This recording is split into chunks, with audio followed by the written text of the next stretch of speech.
Halo semuanya, kembali lagi bersama kita. Hari ini kita akan mengobrol seru tentang cara mengukur resiko dalam bisnis. Bareng saya, Rizky, dan dua teman saya yaitu Bagus dan Ridwan. Bagus, menurut kamu kenapa sih kita perlu banget mengukur resiko? Wah, penting banget guys. Kalau nggak kita bisa perlabakan tak ada masalah. Misal tiba-tiba klien utama telat bayar atau shutdown down, itu bisa bikin operasional berantakan kalau nggak siap. Betul sekali, banyak pemikir bisnis fokus ke peluang, tapi lupa bahwa risiko itu sama pentingnya. Dengan mengukur risiko, kita bisa mengantisipasi dan memprioritaskan mana yang perlu ditangani duluan. Baik, terus gimana sih caranya kita mulai mengukur resiko? Apa langkah yang pertama dilakukan?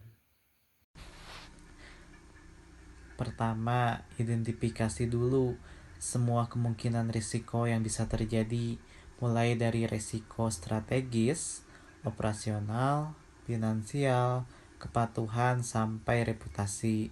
Tanya apa yang bisa salah di setiap area. Iya, contohnya konkretnya gimana proyek mati 24 jam atau karyawan kunci resign. Atau ada kompetitor yang baru, ada yang potong harga. Itu semua harus dicatat.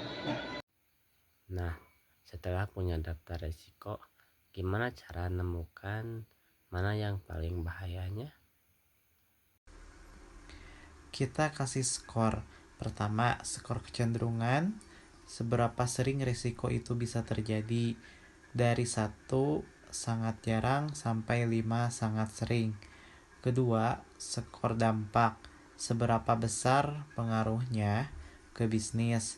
Juga dari 1 minim sampai 5 berbahaya. Terus kedua, skor itu dikaliin. Misal risiko listrik mati, cenderungan 1, dampak 3, skor total 3, tapi risiko karyawan kunci resign, cenderungan 4, dampak 4, skornya 16. Nah, itu yang harus diprioritaskan. Jadi intinya kita urutkan resiko tertinggi ya. Terus apa ada teknik yang lain yang lebih advanced buat mengukur resiko?